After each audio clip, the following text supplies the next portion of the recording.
Good day everyone, I'm Lucy Claire Rothschild Esperat from BPED 1E. So for this video, I'm going to tackle about the factors affecting child development. So first, physical development includes both growth and the ability to use muscles and body parts for particular skills. Both gross and fine motor skills contribute to physical development, and children often learn a set of skills by a certain age. So the first in line is the rapid skeletal growth.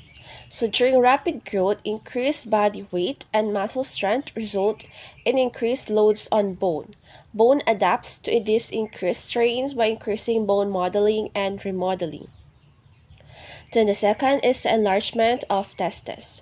Testicular enlargement is the hallmark of pubertal stage 2 in natal males.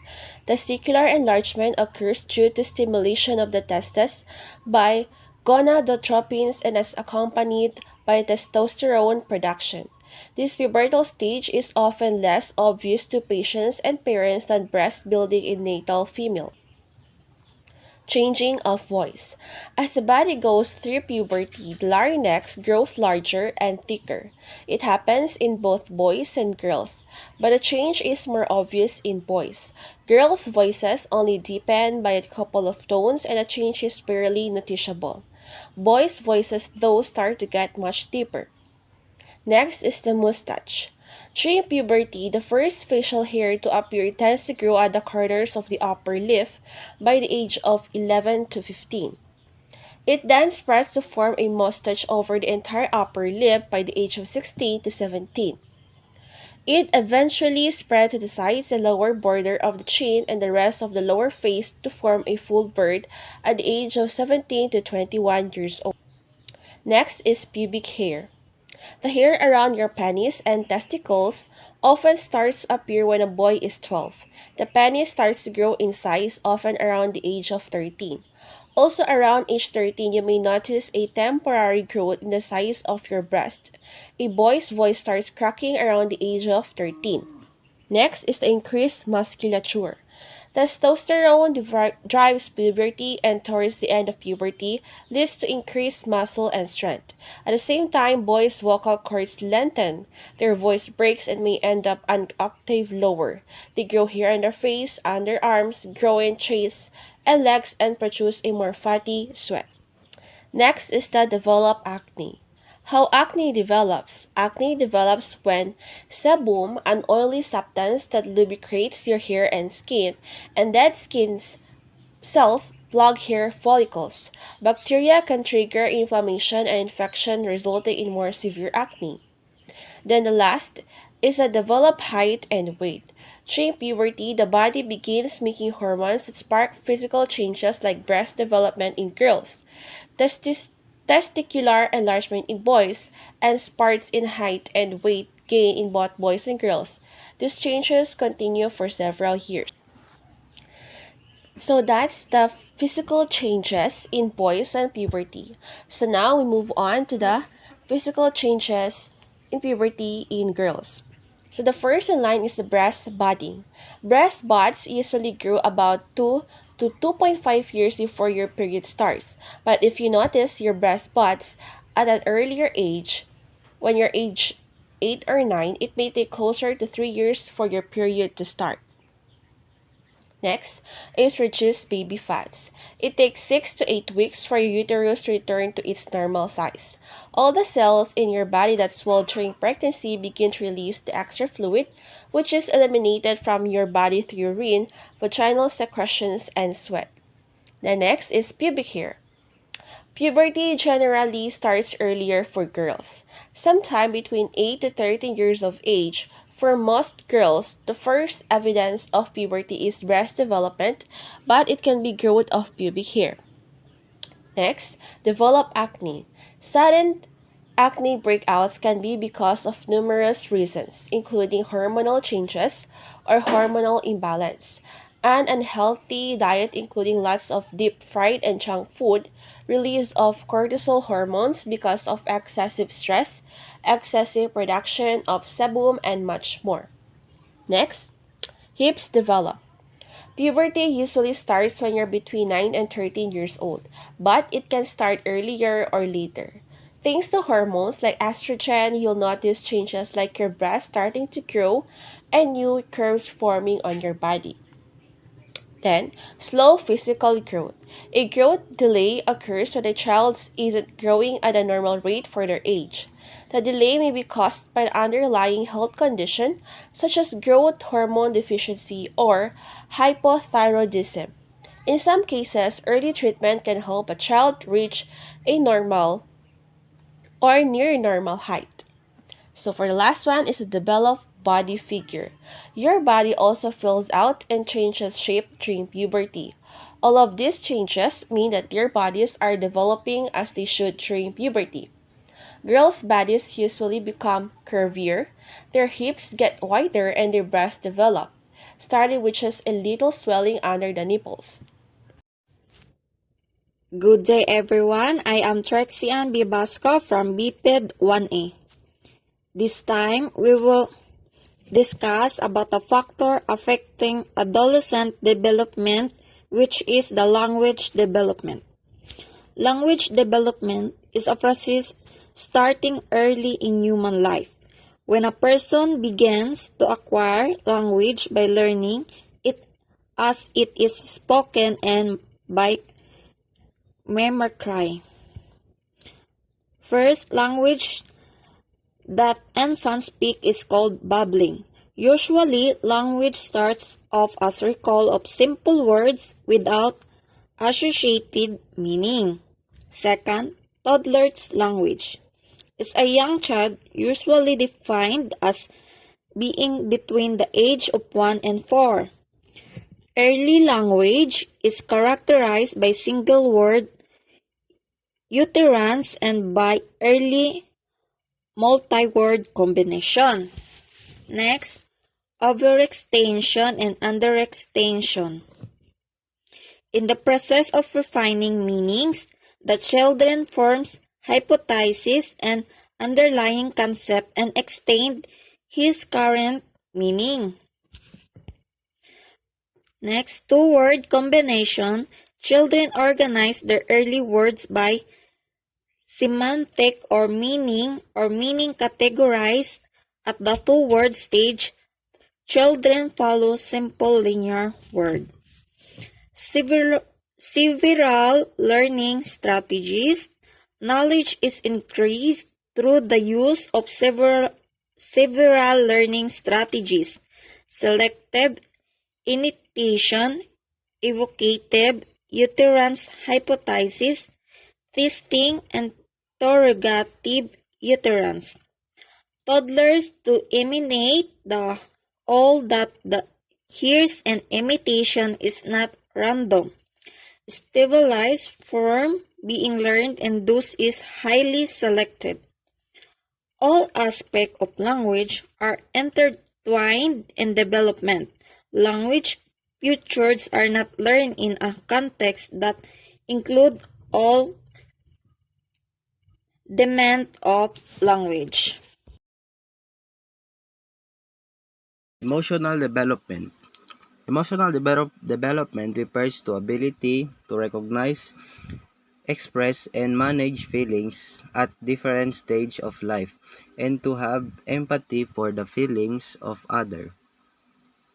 The development of these emotions, which include both positive and negative emotion, is largely affected by relationship with parents, siblings, and peers.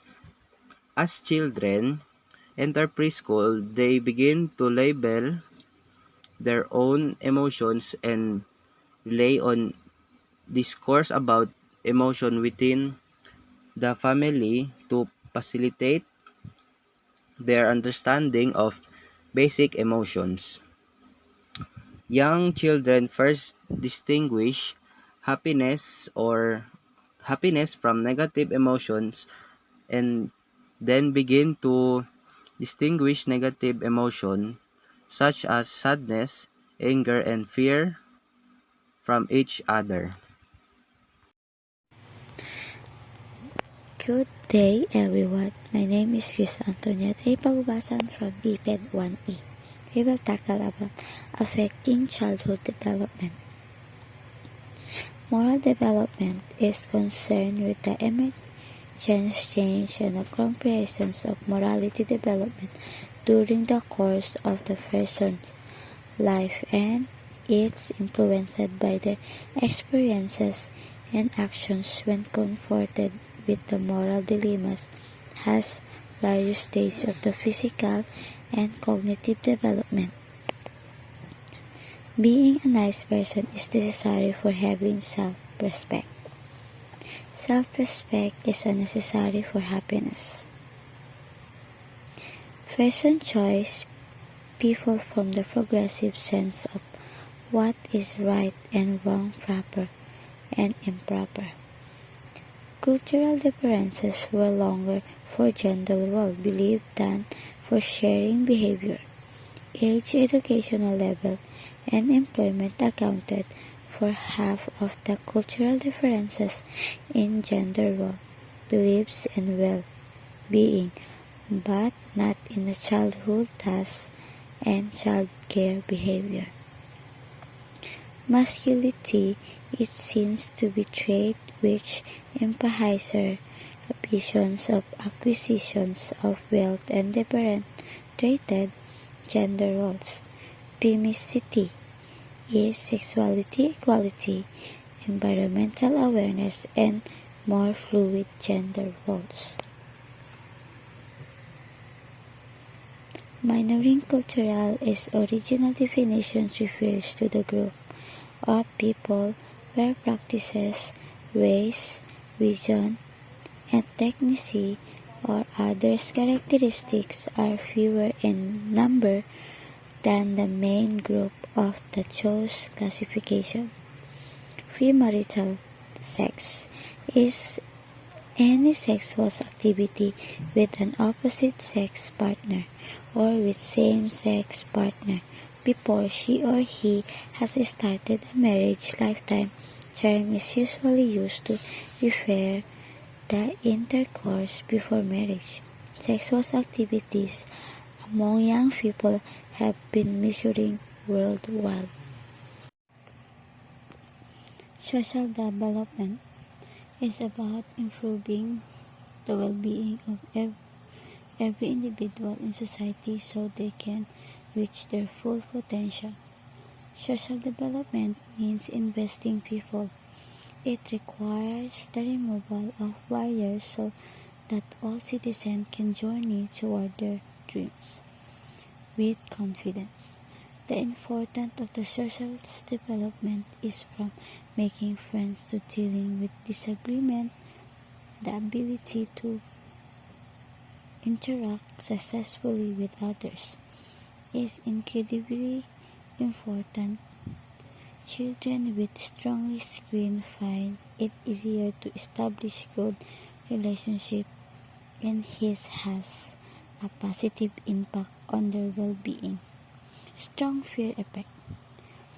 Peer pressures can influence any area of your child's life, from their taste in the music to their choice of the school subject. Positive effects of the peer pressures include a sense of belonging and support, increased self-confidence, increased health risk behavior. High risk factors are attributes, characteristics, or pressures that increase the likelihood of a person's developing a disease of the health disorder. Social interest in fears. Preserved liberal attitude of fears appears as a risk factors for the sexual behavior for adolescents, and conservative peers attitude as a protective factors. Those are examples. The sexual permissiveness of fears is associated with a higher risk of being sexual active. Early vocational plans. Your early career is when you learn basic work skills that apply to a specific job and the overall experiences you gain working with others, collecting a paycheck, of navigating office politics. Increase in false control. Issues refers to the difficulty some people have in stopping themselves from engaging in certain behavior. Emerging social autonomy. Defined as the ability to functions affecting well-being, cooperative member of the given group. Establishment of vocational capability. Confusing of the well-being development and social justice place emphasis on how to support people's real opportunity to do and to be what they value. Bullying. Browbeating person, especially the one who is habitually cruel, insulting or threatening to others who are weaker, smaller, or in the same way vulnerable, tormented by the neighborhood.